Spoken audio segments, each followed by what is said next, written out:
square. Recall that an exponent tells you how many times the number is multiplied by itself. You can write the product of a number times itself using the exponent 2. 5 times 5 equals 5 to the second power. Multiplying a number by itself is called squaring the number.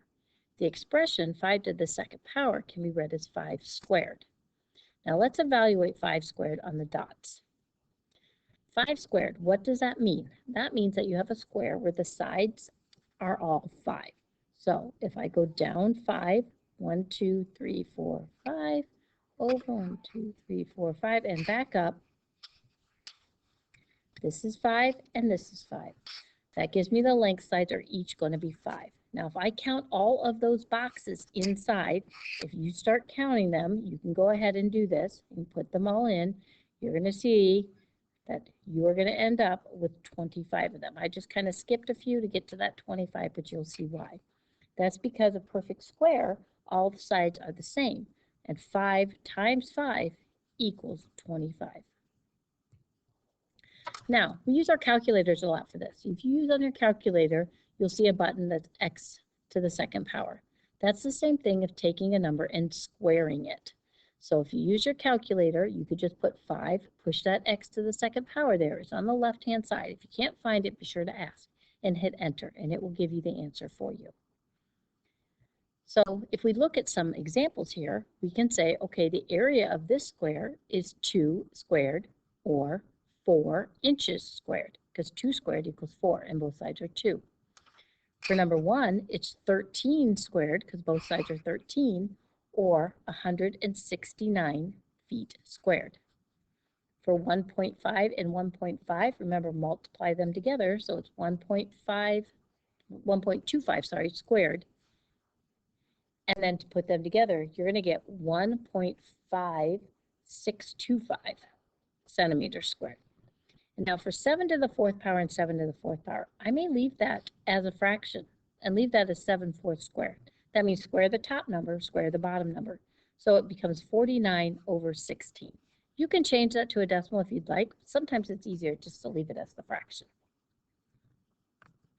Now, write a formula to find the area of a square. If you know the length of the side, use an exponent for the formula. Well, the area is going to equal side squared, because it's side times side, or side squared, because they are the same.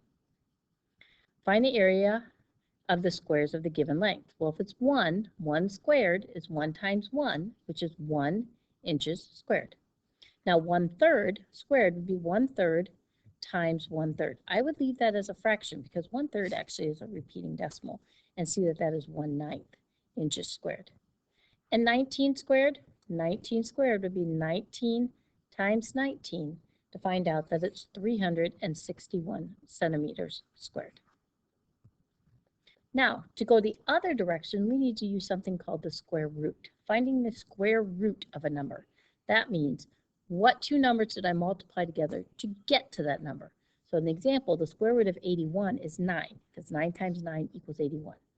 The square root of 25 is 5. 5 times 5 equals 25. And the square root of 400 is 20. 20 times 20 equals 400. So we're going the opposite way now. There is a button for your calculator on that as well.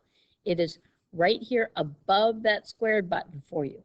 So you can go ahead and find that on your calculator. If you have the other calculator, it's right here. So it is here. Just be sure to hit the second key first because it's in the green.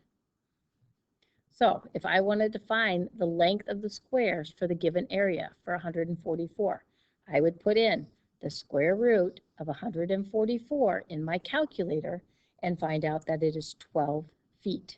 If you're not sure how to get that calculator to work, go ahead and bring it in, show it to me. I'll show you how to do that, but hit that green button first to make sure we're getting to that square root part. The square root of 10,000 is 100. So this one's 100 to choose.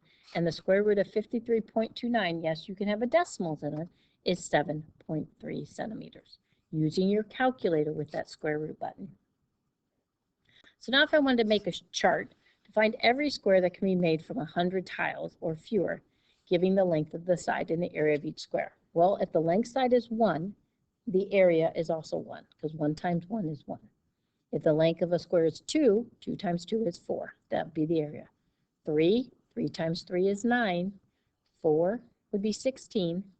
5 is 25, because remember, it's 5 times 5, or 5 squared. 6 is 36. 7 is 49. 8 is 64. 9 is 81.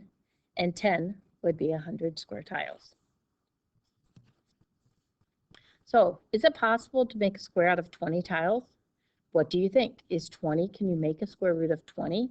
Well, 20 is not a perfect square. There's no two numbers exactly the same that I can multiply to get to 20. So the answer would be no here, because if you put the square root of 20 in your calculator, you're going to find that that is a long decimal answer. Is it possible to find the square root of 625 tiles? Again, in this case, it's yes. Put in your calculator the square root of 625, and you're going to find that that equals 25. So that does give you a perfect square, because 25 times 25 is 625. How can you tell whether a number of tiles can be made into a square without actually making the square? Knowing if it is a perfect square.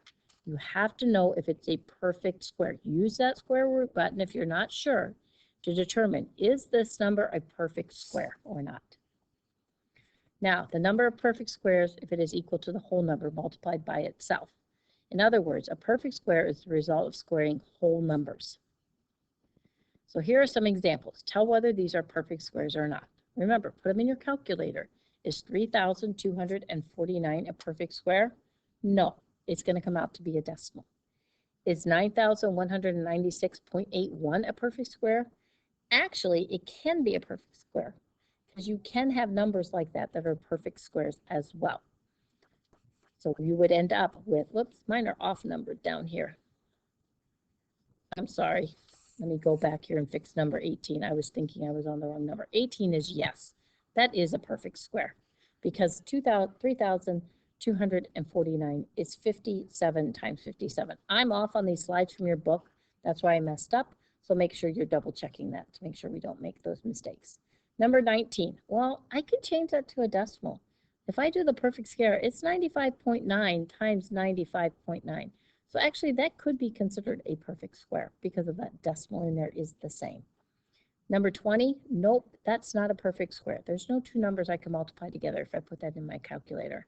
And number 21 is yes. 429 times 429 gives me 184,041.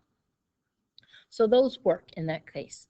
For number 2, it says find two perfect squares whose sum is also a perfect square. Well, if you think about it, if I have to add them up, they're perfect squares.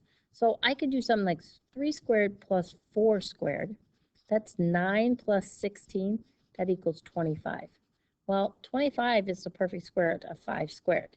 So that's how you get to those as well. Another one would be 6 squared plus 8 squared. 6 squared plus 8 squared would equal 10 squared. Those equal 100 together. Basically, every other one probably doesn't work that you know today's, because like 2 squared plus 3 squared, well, that's 4 plus 9. That equals 13. That's not a perfect square. Or 1 squared plus 2 squared is 1 plus 4, which equals 5. So that also doesn't work out very well. This is kind of giving me a hard time on this page. Hopefully you're following along with my words. Okay, that's it for a perfect square in a nutshell. Just remember, you have to use the x squared button on your calculator or use the second square root button if you're going in reverse.